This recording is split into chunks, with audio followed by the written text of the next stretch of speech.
2023년 12월 15일 새벽 2시 35분 충청북도 청주시 청원구 율량동. 늦은 시간에 대부분의 점포가 불을 끈 상가 건물의 4층입니다. 간헐적으로 깜빡이는 형광등 아래 복도는 이상할 만큼 고요했어요. 사람의 인기척도 발걸음 소리도 들리지 않았죠. 그저 아주 멀리서 기계 환풍기 돌아가는 소음만이 희미하게 울려 퍼지고 있었습니다. 그 고요한 복도 끝 노래방 간판 하나가 외롭게 켜져 있었어요. 그 안에선 한 여성이 마지막 마감을 준비하고 있었죠. 올해 65, 지역에서 오랜 시간 노래방을 운영해온 사장님은 오늘도 어김없이 혼자였습니다. 가족도 직원도 없이 손님을 맞고 청소하고 마감을 마치는 일까지 매일 이 자리에서 묵묵히 해오던 분이었어요. 그날도 평소처럼 마지막 손님을 배웅하고 조용히 뒷정리를 하고 있었을 겁니다. 오늘은 매출이 좀 어땠을지, 집에 가면 뭘 챙겨 먹을지 그런 평범한 생각을 하고 있었을 수도 있겠죠. 문득 문을 닫을까 말까 고민했을지도 모릅니다. 지금 이 시간에 새 손님이 올 가능성은 적지만 혹시 모르니까 며칠 전에도 새벽에 단골이 왔었으니까요. 그녀는 몰랐을 겁니다. 문을 열어뒀던 그 짧은 시간, 그것이 자신의 인생에서 마지막 순간이 될 거라는 걸. 그 순간 복도 어딘가엔 또 다른 누군가가 조용히 올라오고 있었습니다. 그 사람이 발을 디딘 곳은 CCTV가 닿지 않는 사각지대. 누가 드나들었는지조차 알 수 없는 공간이었죠. 그 사람은 당시 43살의 전 씨. 그는 20년 가까이 제대로 된 직장을 가져본 적이 없었어요. 그때그때 닥치는 아르바이트로 근근히 생계를 이어가며 살았죠. 그가 결정적으로 무너진 건 몇 년 전 코인 투자 실패 이후였습니다. 한순간의 선택이 3천만 원에 달하는 카드 빚으로 돌아왔고 그 빚을 감당하지 못한 채 결국 신용불량자가 됐어요. 주민등록상 주소도 사라졌습니다. 그는 청주의 한 빌라, 친구의 도움으로 간신히 머무를 수 있는 작은 방에서 지내고 있었죠. 처음에는 친구가 그의 월세를 대신 내주기도 했지만 그 지원도 2023년 3월경 끊겼어요. 그 뒤로 9개월 동안 그는 밀린 월세를 한 푼도 내지 못했습니다. 직업도 수입도 기댈 사람도 없었어요. 그가 평소에 유일하게 관심을 보였던 건 칼이었습니다. 칼을 수집하는 것이 취미였고 관련 동호회 활동도 해왔죠. 중고거래를 통해 군용칼, 대형 도검까지 여러 종류의 칼을 모아왔습니다. 그중 일부는 법적으로 허가 없이 소지할 수 없는 도검류였어요. 그리고 그 칼들 중 하나를 골라서 주머니에 넣었죠. 2023년 12월 14일 밤 그는 결심합니다. 직원이 적고 현금을 들고 있을 만한 가게를 찾아 돈을 빼앗기로. 누구를 노리겠다는 구체적인 계획은 없었습니다. 그날 밤 눈에 띄는 아무 가게나 그 안에 있는 아무 사람이나 그의 타깃이 될 수 있었던 거죠.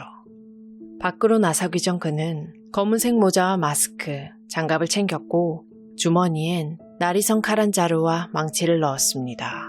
그날 밤 무엇을 하려고 했는지 그 준비물만으로도 충분히 짐작할 수 있었죠. 오후 9시 9분 그는 청주의 문화재조창 정류장에서 첫 번째 버스를 탑니다.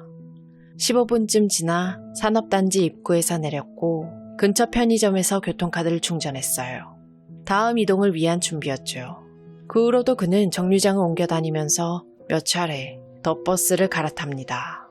하차와 승차를 반복하면서 청주시 곳곳의 상가 밀집 지역을 훑고 다녔죠. CCTV에는 검은 옷차림의 그가 어두운 골목을 배회하고 건물 입구를 살피고 계단을 오르내리는 모습이 포착됐습니다. 단순한 배회가 아니었어요. 그는 실제로 1층에서 3층까지 건물 내부를 탐색하면서 금품을 빼앗을 기회를 엿보고 있었죠. 이날 밤 그는 4곳이 넘는 상가를 돌았습니다. 어디에 사람이 있는지, 직원은 몇 명인지, 현금은 있을 것 같은지. 그는 누굴 노릴까를 고민한 게 아니라 어디가 더 만만한가를 따지고 있었던 겁니다. 시간이 흘러 그는 한 건물 앞에 발걸음을 멈췄어요. 청주시 청원구 율량동의 한적한 골목 안의 4층짜리 상가. 그 안에는 불이 희미하게 켜진 노래방이 하나 있었죠. 그는 조용히 그 건물 계단을 올랐습니다. 그리고 4층 복도 끝 CCTV 사각지대가 시작되는 곳에 멈춰 섰어요.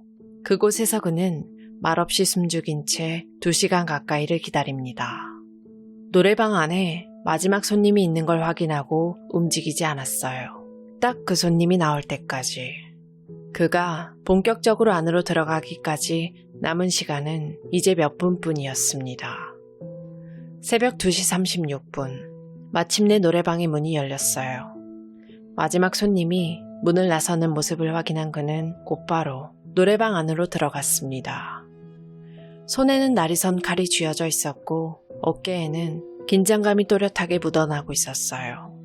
카운터에 혼자 있던 사장님은 그가 다가오는 것을 알아차렸지만 이미 너무 늦은 순간이었죠. 그는 아무 말 없이 칼을 들이밀었고 순간 그녀는 얼어붙었습니다. 숨조차 크게 쉴 수 없을 만큼 공기마저 무거웠던 그 공간에서 그는 그녀의 손에서 휴대폰을 빼앗았어요. 휴대폰 케이스 안에 무언가 숨겨져 있을지도 모른다고 생각했던 건지 그는 그것을 열어 금품이 있는지 확인하려고 했습니다. 그때 사장님이 본능적으로 이를 막으려고 손을 뻗었고 그는 주머니에서 망치를 꺼내 그녀의 머리를 세게 한번 내리쳤죠. 비틀거리던 피해자는 뒤로 한 걸음 물러섰습니다.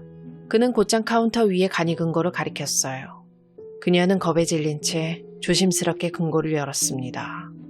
그 안에는 현금 56만 3천 원과 불상의 신용카드 2장이 들어있었죠. 그는 그것들을 그대로 쓸어 담았습니다. 돌아서 나가려던 그 순간 사장님이 자신의 휴대폰을 되찾으려 그에게 다시 다가왔어요. 이번에는 망치가 그녀의 머리 위로 꽂혔죠. 피해자는 출입문 쪽으로 몸을 돌리면서 도망치려고 했지만 그는 그녀의 옷자락을 붙잡아 강제로 제자리로 끌어당겼습니다. 제압당한 그녀는 다시 한번 방향을 바꿔 부엌 쪽 베란다로 향하려고 했어요. 그 순간 그는 결심합니다. 이대로 보내면 모든 게 들통나겠지.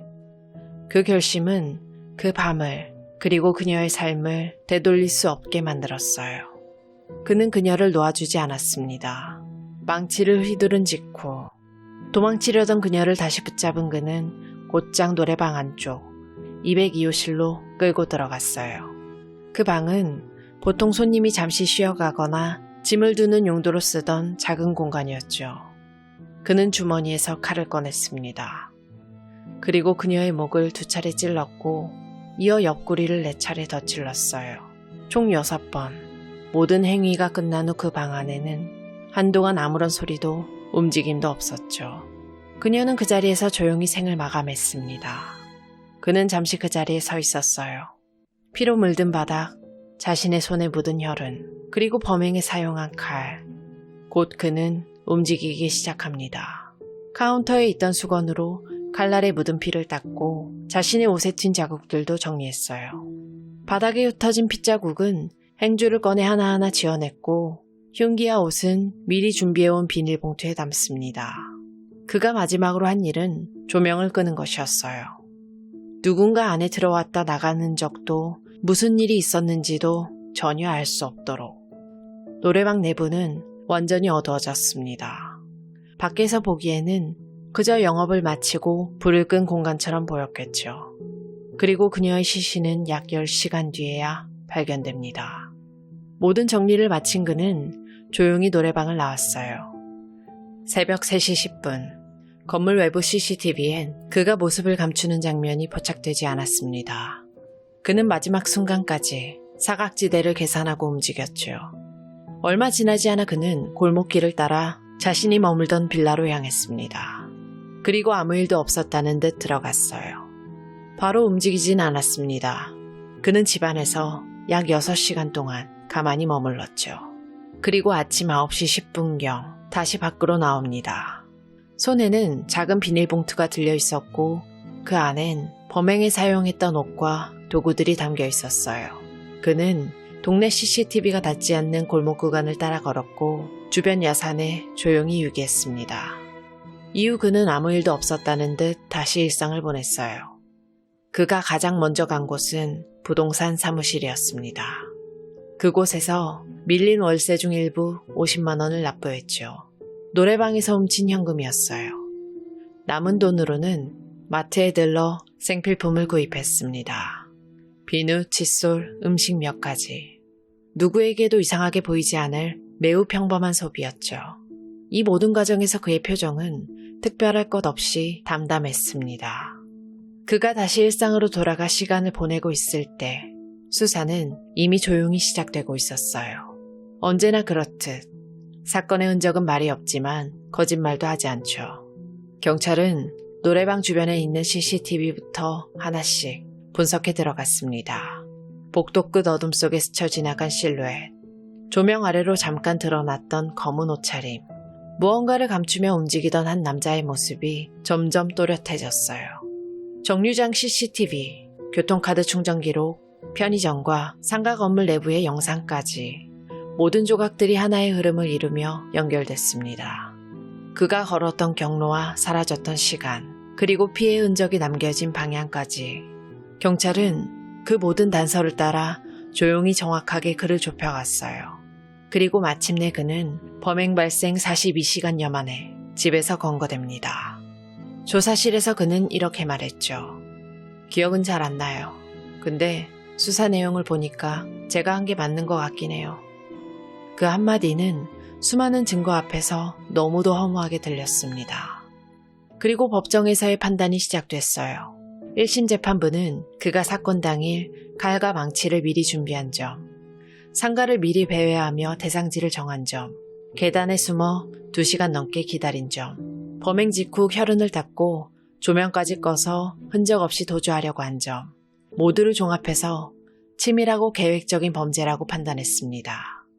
판결은 무기징역, 그리고 5년간 보호관찰이 붙었어요. 항소심에서도 이 판결은 그대로 유지됐죠. 검찰이 청구한 전자발찌 부착은 기각됐지만 재범 가능성은 중간 수준으로 평가됐습니다. 그는 법정에서도 유족에게 어떤 말도 하지 않았어요. 단 한 번도 반성하는 모습을 보이지 않았고 용서를 구한 적도 없었죠. 남겨진 가족들은 탄원서를 통해 이렇게 말했습니다. 우리 가족의 삶은 그날 이후 멈춰 있습니다. 시간이 흘러도 불 꺼진 그 방에서 벌어진 일은 그들에게 여전히 끝나지 않은 고통이었어요. 그녀는 그 노래방 안에서 마지막 숨을 쉬었습니다.